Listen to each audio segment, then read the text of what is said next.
অতিরিক্ত কমেন্টের কারণে ডিসেবল হয়ে যেতে পারে আপনার পেজ, অতিরিক্ত হ্যাশট্যাগের কারণে ডিসেবল হয়ে যেতে পারে আপনার পেজ। আর কি কি গুরুত্বপূর্ণ কারণগুলো থাকতে পারে পুরো বিষয়টা নিয়ে আলোচনা করব। আসসালামু আলাইকুম, সবাই কেমন আছেন? আশা করছি সবাই খুব ভালো আছেন। যিনি বা যারা যেখান থেকে ঠিক এই মুহূর্তে আমার ভিডিওটি দেখছেন, যদি ভালো লেগে থাকে প্লিজ লাইক কমেন্ট শেয়ার দিয়ে পাশে থাকবেন। আর যদি ভালো লেগে না থাকে নিজের মতো স্ক্রিপ্ট করে চলে যাবেন। যেটা বলছিলাম, ফেসবুক পেজ ডিসেবল করে দিচ্ছে, সাসপেন্ড করে দিচ্ছে, মনিটাইজেশন রেস্ট্রিক্টেড হয়ে যাচ্ছে এবং আমার নিজের হাতে ওপেন করা আমার কিছু আপুদের পেজগুলো ডিসেবল করে দিয়েছে এক সপ্তাহের মধ্যে। কেন কেন পেজগুলো সাসপেন্ড হয়ে যাচ্ছে? এর কারণটাকে কখনো খুঁজে দেখেছেন? ফেসবুক যে লাস্ট 8 থেকে 10 দিন আগে একটা নতুন আপডেট দিয়েছিল, সেই আপডেটটা আমরা অনেকে মানছি না, সেই আপডেটটা অনেকে বুঝতেই পারছি না, সেই আপডেটটা সবার কাছে পৌঁছাচ্ছেও না।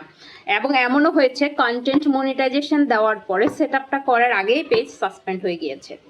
জি, আমার আপুদের সাথে হয়েছে। এবং মানে আমার আপুদের সাথে বলতে সবাই তো আমার আপু যারা কন্টেন্ট ক্রিয়েট করেন, ফেসবুকের অনেক আপুদের সাথে হয়েছে, আপুদের সাথে আমার ইনবক্সে কথা হয়েছে এবং লাস্ট এক সপ্তাহের মধ্যে অনেকগুলো পেজ এরকম ডিসেবল হয়ে গিয়েছে।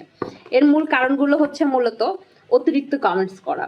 অতিরিক্ত কমেন্টস করা মানে হচ্ছে আপনার পেজে পোস্ট প্রত্যেকদিন কমপক্ষে 4টা পোস্ট করবেন, ভিডিও, রিল, তারপর হচ্ছে ছবি, টেক্সট, মোট 4টা পোস্ট এনিহাউ করবেন। রিল না দিলেও 2টা লং ভিডিও দিবেন। এই 4টা পোস্ট করার পরে আপনার বাইরে অ্যাক্টিভ থাকবেন। কিন্তু আপনি কি করছেন? এই 4টা পোস্টের একটা পোস্ট করে অথবা নাই করে আপনি শুধু ফলোয়ার গেইন করার জন্য দৌড়াচ্ছেন। এটাকে ফেসবুক স্প্যাম করে দিচ্ছে। তারপর হচ্ছে আপনি যখন কন্টেন্ট আপলোড করছেন, আপনার ধারণা অতিরিক্ত হ্যাশট্যাগ ব্যবহার করলে আপনার পোস্ট ভাইরাল হবে, তাই ইচ্ছে মতো হ্যাশট্যাগ ব্যবহার করছেন এবং অতিরিক্ত হ্যাশট্যাগ দেওয়ার কারণে আপনার পোস্ট স্প্যাম হয়ে যাচ্ছে। তারপর হচ্ছে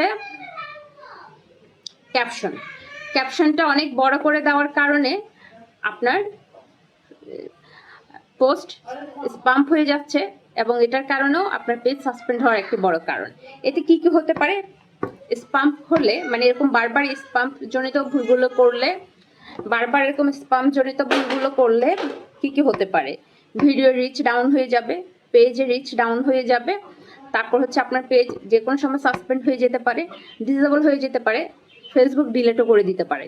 তাই এই আপডেট জনিত সমস্যাগুলো যারা এতদিন ধরে বুঝেন নাই, এই কাজগুলো আর করবেন না। তার মানে কাজগুলো হচ্ছে কি? কাজগুলো ডিসেবল হয়ে যাওয়ার মূল কারণটা হচ্ছে স্প্যাম হতে পারে কি কি কারণে? অতিরিক্ত হ্যাশট্যাগ ব্যবহার করার কারণে, অতিরিক্ত কমেন্টস দেওয়ার কারণে, পেজে একদম অ্যাক্টিভ না থাকার কারণে এবং ক্যাপশনটা অনেক বড় লেখার কারণে। এই কারণগুলো থেকে বিরত থাকেন। শখের পেজটা যদি হারাতে না চান তাহলে নিয়ম মেনে ফেসবুক যে গাইডলাইনগুলো দিয়েছে ওই গাইডলাইনগুলো, ওই নিয়মগুলো মেনে কাজ করেন। ধন্যবাদ, সবাই ভালো থাকবেন। আবার বলছি, আমার পোস্ট যদি ভালো লাগে অবশ্যই